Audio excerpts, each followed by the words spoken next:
It's good to see you. Greetings as well to our online community. Thank you for being part of our weekend. So, as I just alluded to with my Bears comment, some of you that have been around a while will know that I was born and raised in the Chicago area. And we were talking about that just in the hallway a minute ago. You know, you can take the dude out of Chicago, but you can't take Chicago out of the dude, right? It just doesn't happen. And some people will tell you that there are two baseball teams in Chicago. This is not true. What I've learned is there's a significant difference between being a fan and being a follower.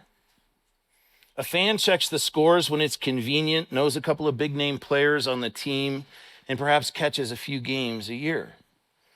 A follower, they get excited during spring training. They track the guys at AAA Iowa, which now I am blessed to have my brother living right outside of the stadium where the AAA team for the Cubs plays. And we start watching the wild card math somewhere around May. Beth and my kids will tell you I'm more than a fan. I am a follower of the Chicago Cubs. So much so that I've told my children, when the Lord calls me home, spread a little bit of my ashes on the warning track at Wrigley. And I don't know how they'll do that, but if you know my boys, they will figure that out. You see, that's the difference between being a fan and a follower. You see, fans admire from a distance, but followers, they endure the stress, the struggle, the waiting, the hope, and the heartbreak. Fans want highlights. Followers, we think we carry some of the weight. And friends, that's a perfect picture from my life for this new season that we're heading into as a church. Because you see, Jesus never wanted us to be his fans. He called us to be his followers. Fanship is an extracurricular sport. Following is a way of life. Fanship is easy. Jesus says, choose to follow.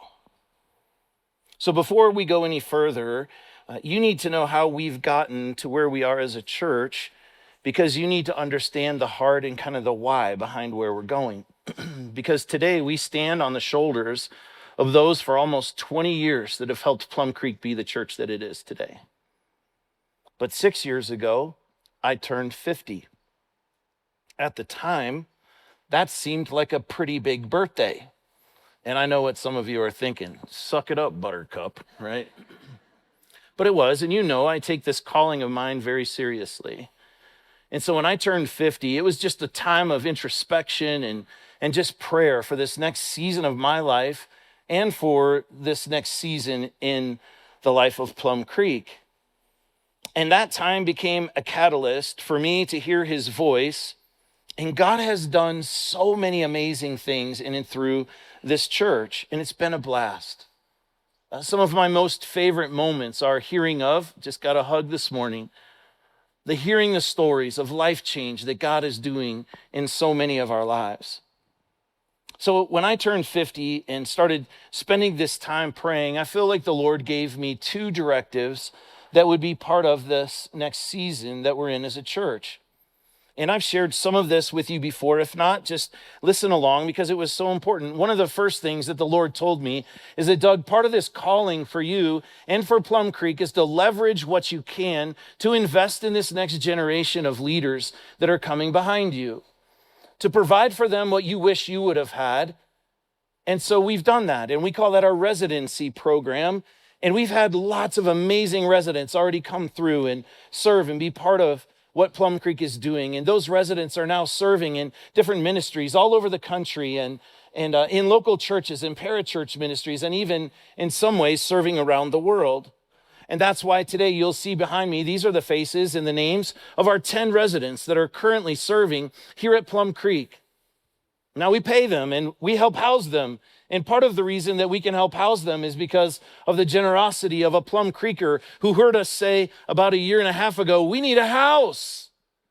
And so they gave us a house where we can house the gals that are part of our residency program.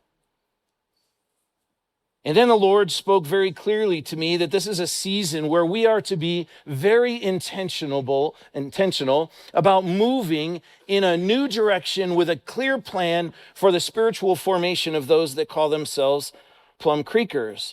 And that is why today we are launching this season together with this new study guide called Follow.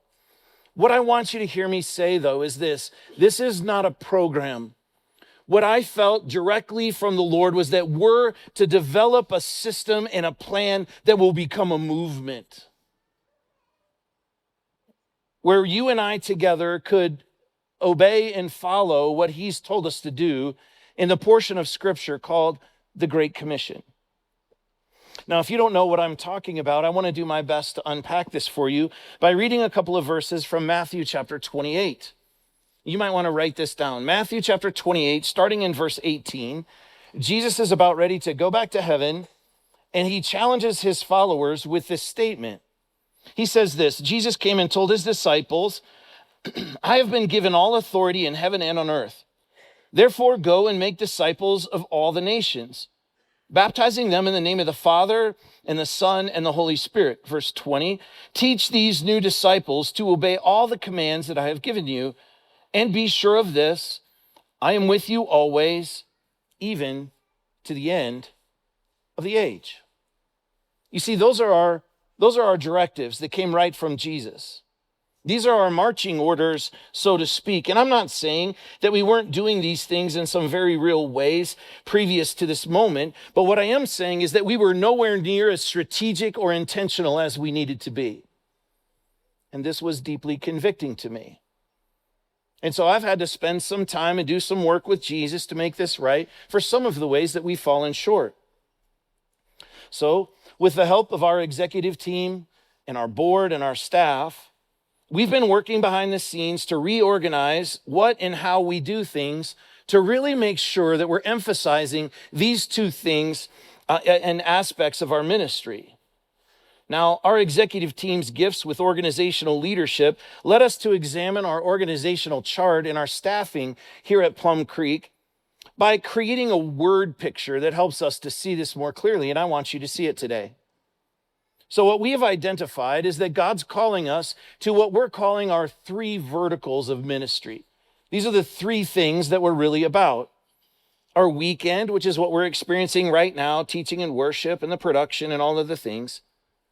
And then discipleship, which are what we're talking about today as we release this follow guide, and it's embedded as well into the contributing teams and our havens and classes and communities and our homes groups. And then the third vertical is our next generation, which is kids and students and our 20s and 30s ministry and the residence program as well. So what I've really enjoyed is that as a team, we've taken a look at these three verticals, and what we've been very intentional with over the last 5 years or so is to make sure that there's parity. Now, let me explain what I mean by that. If we say discipleship matters, then we better have staff and resource invested in this vertical. And I can tell you, at the time when I was seeking the Lord's face about what was next, it wouldn't be true that there was parity across the three verticals. So with the intentionality of our board and our previous board as well, it's taken us a few years to get this right. But friends, we are there now, and we will keep getting better. I've never served at a church that's been this intentional in this way. So all of this to say, welcome to the next chapter of Plum Creek's legacy. Our legacy will look different starting today. In my prayer for you, please hear my heart as your pastor. My prayer is that this new season for Plum Creek will also be a new season for you. Let me say this again, what I've said earlier. Jesus never asked us to be his fans, but he called us to be his followers. You see, fanship is easy, but Jesus says follow. And over the last several months, we've been unpacking through our several series, our church's values. Several months ago, we started with the value of living, contributing, not consuming. And I'm so thankful to pastor a church where people step up and say, you know what, you're right. I need to be a contributor, not a consumer. And so you've jumped in such powerful ways. And if you haven't, I'm still encouraging you to do that. We need your help. The second part of this series was unpacking our value of to live life together. And it's a reminder to all of us that God never wanted nor expected us to do this following of Jesus in isolation. Rather, it's meant to be done in community. And then we most recently unpacked what it looks like to live irrationally generous, learning that we're never done on our path to really an expression of irrational generosity, but every step along the way will feel a little irrational. And then we start today, several weeks, unpacking what it looks like to live like Jesus. So a couple of months ago, our executive team decided that it would be important for us to walk with our staff through this before we walked through it together as a church. Just made sense for us to kind of lead the way, to charge first.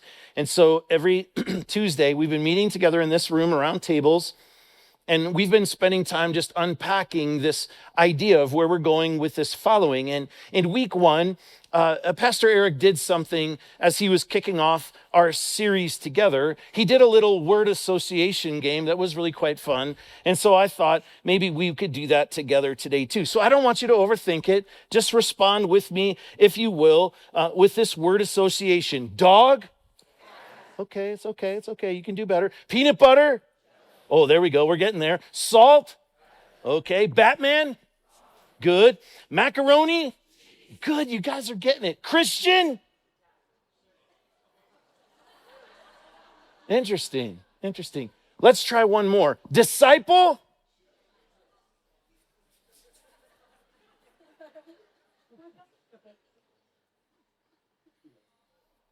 Friends, we have a problem, don't we? It's interesting to me that we can rattle off peanut butter and jelly without even thinking. But when I say disciple, the very word that Jesus used to describe his followers, it suddenly gets eerily jumbled and quiet. That tells us something, doesn't it? We clearly don't know what this word as well as we think we do. And if being a disciple is what Jesus actually called us to be, then maybe it's time for us together as a church to lean in and to rediscover what it really means. Now, all too often, people who do what I do have made a critical mistake. And I tell you, I'm part of that. And so what do I mean by this? We've spent a whole lot of time and effort and energy communicating a predominant message that you need to decide to accept Jesus. Now, before you start crafting your email, please look at me. That is very important. It is very important. It's not a bad thing. It's actually a very good thing. But hear me today, that is not the whole thing. And I want to do my best to explain this to you this way. You see, if this box is to represent your life, what I'm afraid that we've communicated all too often is this. What I am going to ask you to do is to take a little bit of Jesus and put Jesus into your life. Now, at first glance, that seems like a really good idea, right? Except here's the problem. That is not what Jesus told us to do, to take a little bit of Jesus and put him in our life. Instead, what he called us to do is this: to take your entire life and put it into Jesus. Do you see the difference? And I think part of the problem that we have in the church today is this: take a little Jesus, put him in your life, and you punched your ticket, you're going to make it to heaven. I believe that is a very important decision to make. But that is not what Jesus told us to do with our lives. Jesus said, you take your whole life and you put it into me. Do you see the difference? And so first of all, I'm sorry if I've communicated this is what this is about. But we're going to fix that starting right now. Because another way to unpack all of this is that Jesus never wanted us to be fans of Jesus. Instead, he clearly calls you and I to be his followers. And so over the years, you've probably heard me use this term often. See, I don't describe myself as a Christian. I describe myself as a Christ follower. And that's with intention. And I remember a certain moment in the maturation of my dad's faith journey where he stopped calling himself a Christian and called himself a Christ follower as well. So I will challenge you and all of us to be Christ followers. You see the word Christian, it only shows up in the Bible 3 times. Did you know that? 3 times. It shows up in Acts chapter 11, verse 26, and then again in Acts chapter 26, verse 28, and in 1 Peter chapter 4, verse 16. That's it, 3 times. And here's what's interesting to me. It wasn't a name that the early believers gave themselves, but rather it was a label that outsiders slapped on them. And if you studied church history, and if you're paying attention in our culture even today, you and I both know that over time, the word Christian has continued over the centuries to mean all kinds of different things, hasn't it? Intolerant, exclusive, hypocrites, irrelevant, and even judgmental. And I would say sometimes those words used to describe Christian were deserved. Christian is a word that is, at this point, one without a true understood meaning. In our world today, when people hear that you're a Christian, oftentimes they will think that you're a bother. Their first thoughts are anywhere but Jesus. A recent Barna study showed similar thoughts are prevailing in our culture today. Judgmental, hypocritical, political, insensitive, and pushy. Those are the words that most often popped when people were describing what it means to be a Christian or their interactions with Christians. How do you think that happens? Can I show you how it happens? We take a little bit of Jesus and we put him in our life. Instead of taking our whole life and putting it into Jesus. Friends, that is exactly how this happens. And when we hear these things about this reputation of the term Christian, it hurts. And again, if we're honest, some of this reputation has been earned. And here's why. Too often, people who claim the label don't live the life. So let me challenge us today. The goal is not a name that we claim, but rather a life that we live. Now, let me say that one more time. Not a label that we claim, but a life that we live. So often we can get to the place where we think following Jesus is just, and I don't think any of these things are bad. I think they're good. But sometimes we think that being a Christian is just about the religious swag that we have in our closet. Again, if the religious swag is cool, I say wear it. Please don't wear ugly stuff though.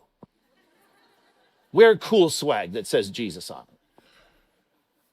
It's not just a cross that hangs on our necklace or a tattoo that we've chosen to ink on our body or a Christian fish that we put on our websites for our businesses as a marketing strategy.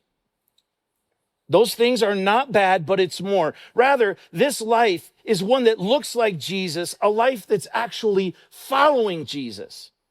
And church, this is the invitation of Jesus. This is the journey that we are embarking on together, a journey of intentionality where I'm committed to leading the way by striving to be more like Jesus myself. Not just talking about following Jesus, but all of us actually living the way of Jesus. So I want to share with you today what I believe is the most clarifying line that Jesus ever spoke about what it means to follow him. Do you want to hear that verse? And what I want to tell you is this. It's so simple. It's so simple. But it will be the hardest thing you've ever done in your life. Oh, it's simple, but it will be hard. And this is what Jesus said in Luke chapter 9, verse 23. Then he said to the crowd, if any of you wants to be my follower, you must give up your own way, take up your cross daily and follow me. If you thought it was about taking a little bit of Jesus and putting him in your life, we're wrong. What does Jesus say? He says, give up your own way. That is complete surrender, friends. He says, take up your cross daily. This is ongoing, not a one time and done, I punched my ticket. This is every day. You know what every day means? Until you have no more days. Every day. Follow him is talking about allegiance and obedience. Friends, this is the line of demarcation between being a fan and being a follower. So when Jesus said this in the first century, what do you think that his first century listeners thought? I promise you it's something vastly different than what you and I do. And here's why. You see, they saw crosses in their neighborhood. They saw people carrying these crosses. His listeners did not think inspiration. They thought death march. They thought a man marked for death, stumbling under the weight of a piece of a wooden cross. He must be talking about a conscious decision to let go of your own life so that you can fully find it in him. And that, my friends, is the difference between being a fan and being a follower. You see, a fan, they stay in the stands. A follower stumbles under the weight of our cross, but keeps moving with tenacity and passion towards Jesus day after day, week after week, month after month, year after year, decade after decade, continuing to lean hard to be more like our Jesus. You see, fans admire from the stands. Followers carry the cross. Again, fanship is easy. But friends, Jesus' challenge to you and I is to choose to follow. But now I need to pause in what I'm saying and make sure that I clear up what could be a misconception. Is that good? Because I'm afraid that what might happen at this point is that you might think that following Jesus is about gritting your teeth, digging in, and trying harder in your own power. I've read it. That's not the gospel. That's not the way that God has called us to do this. Instead, all throughout Scripture, this following of Jesus comes with this beautiful promise to you and I. For example, Galatians chapter 2, verse 20, my old self has been crucified. That doesn't feel like a little bit of Jesus in our life, does it? My old self has been crucified with Christ. It is no longer I who live, but Christ who lives in me. Following Jesus isn't self-improvement. It's Christ at work in me, his life supplying the power to do what I never could. Romans chapter 8, verse 11, the Spirit of God who raised Jesus from the dead lives in you. And just as God raised Christ Jesus from the dead, he will give life to your mortal bodies by the same Spirit living in you. You see, following Jesus isn't about sheer willpower. Rather, it's about Spirit-led and empowered transformation. Grace, you see, sustains what obedience demands. I hope you're beginning to see that it's this divine collaboration that you and I have with the Spirit of God at work in our life. And then Paul put it this way in 2 Corinthians chapter 3 and verse 18. So all of us who have had the veil removed can see and reflect the glory of God. And the Lord, who is the Spirit, makes us, follow the words, makes us more and more like him as we are changed into his glorious image. Following Jesus isn't about white-knuckling our way into holiness. Rather, it's about learning to depend fully on the Spirit's power and strength to do what we never could. Friends, fanship is easy. God is calling us to choose to follow. Too many people are fans of Jesus, admirers. Well, he seemed like a pretty good dude, and he said some pretty cool things. Admirers, but not true followers. Jesus does not want to be part of your life. He wants to be your life. He doesn't want to be one of many, but he wants to be your one and only. And faith was never meant to be compartmentalized to the few moments that we sit here together on the weekend, or perhaps a few minutes that you spend before your day begins or at the tail end of your day.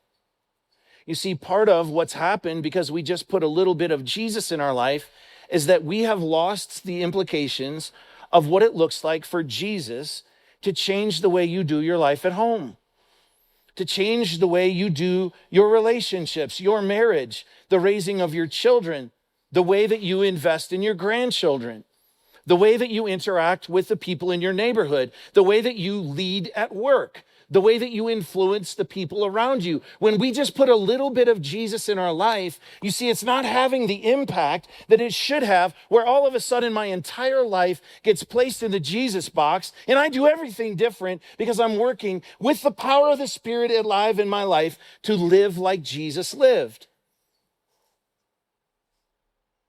So the question is simple, but hard. And I want you to know that I've been praying for you, because this is a critically important question for you to answer. Friend, are you a fan? Or are you a follower? They look very different.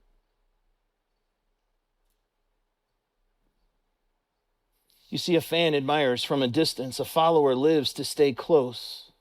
A fan lives for an emotional high. A follower lives for the one they love despite the cost. A fan is fickle, but a follower is steadfast. And here's what I've learned. When you die to yourself, you actually then begin to live. We live in a world where all of us are trying to figure out what this life is about. Friend, when you carry that cross daily, you will find freedom.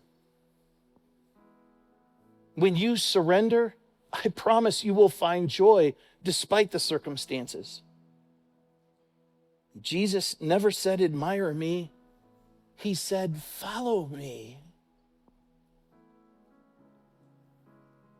And if Jesus is right about God, life, and the soul, then it only makes sense for you and I to approach this life that we've been given differently and rearrange our lives around what he says is true.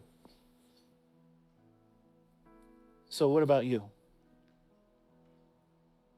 How are you doing, friend? Fanship is easy. I'm begging you today to become a follower.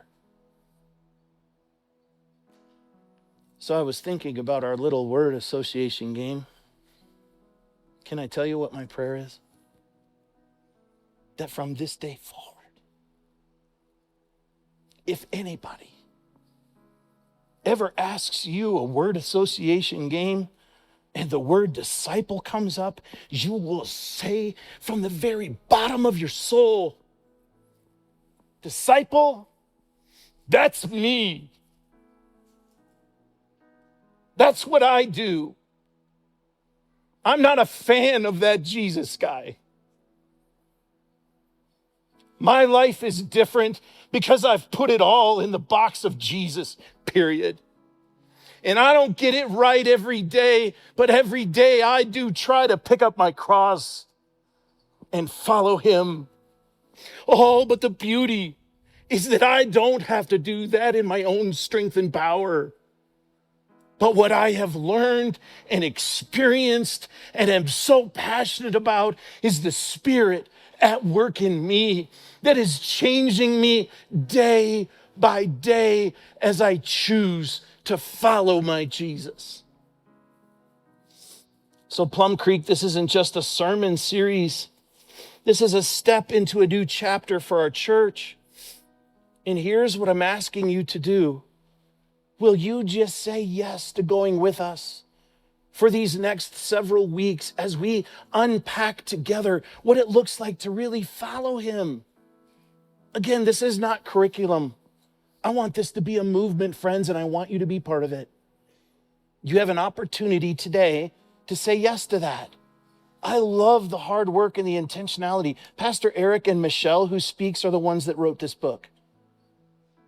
Our very own Daniel that works in our creative team is the one that laid it out. It's beautiful. We want this to be so that you would put it on your coffee table at home.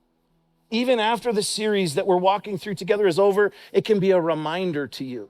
There's lots of space to write in here because we want you to write down the things that God's speaking to you about. And I love it so much that Molly took the time to topically draw a picture for our children and our grandchildren, that every day we would have opportunity to invite our children on this journey with us. What better time than now, friends, to help our kids not make the mistakes that we've made and understand that what it means is not to be a fan of Jesus, but a follower of Jesus. And here's what it means. Draw. Let's talk about it while you color. It's beautiful. So for the next 30 days, we're inviting every single person, no exceptions, I hope, to walk through this guide with us, to keep it with you, to read one short entry each day, to take some notes, to talk to your home group, to engage in conversation with your family, your spouse, your kids, and tell them what you're learning. And listen, just listen. Listen to the voice of God in your life. Feel the power of the Spirit prompting you and leading you and guiding you and empowering you. And if you're serious about moving from fan to follower like me, we're just going to do this together. Please, what I do not want is for you to be here today and say, wow, Dougie was pretty fired up this morning. Good sermon. That's not the motive. Please hear me. So would you just grab one of those guides and walk with us? Starting Monday, October 13th, together, let's just begin to reshape our lives one day at a time.